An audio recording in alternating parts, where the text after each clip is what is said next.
Je viens m'adresser à certains fidèles, à tous ces chrétiens qui prétendent mener une vie de prière remplie, alors qu'ils ne sont qu'une bande d'hypocrites, des croyants voyous.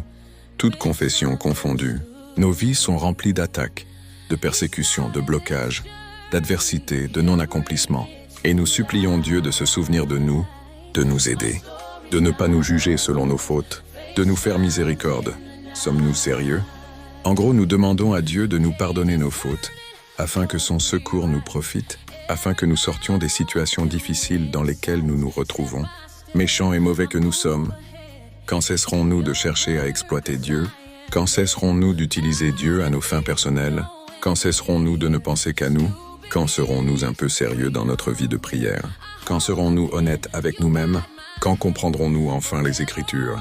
Matthieu 6, les versets 6 à 13.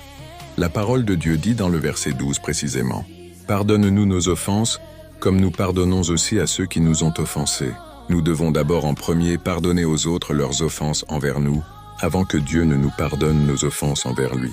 Combien sommes-nous à pardonner aux autres? Dès qu'on nous frustre, dès qu'on nous blesse, dès qu'on nous dit une vérité, dès qu'on nous fait un reproche ou une remarque, dès qu'on ne peut pas ou plus être à notre disposition, dès qu'on nous dit non. C'est la rancune, la détestation, le mépris et la colère qui se développent en nous. Quelle méchanceté!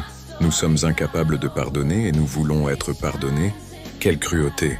Regardons-nous dans un miroir. Quel type de croyants sommes-nous? Pour quelles raisons nous rapprochons-nous réellement de Dieu? Sondons nos cœurs, nous verrons qu'ils sont sombres, vraiment sombres. Nous semons dans nos cœurs de mauvaises graines. Hélas, nous ne pourrons récolter que des mauvais fruits. Dieu veille à ce principe biblique. C'est ainsi que nos vies se retrouvent souvent coincées, à cause de nos cœurs remplis de haine. Rapprochons-nous de Dieu avec sincérité. Demandons-lui d'adoucir nos cœurs. Apprenons à pardonner aux autres leurs offenses, afin que Dieu nous pardonne les nôtres. Soyez merveilleusement bénis dans le nom puissant de Jésus-Christ.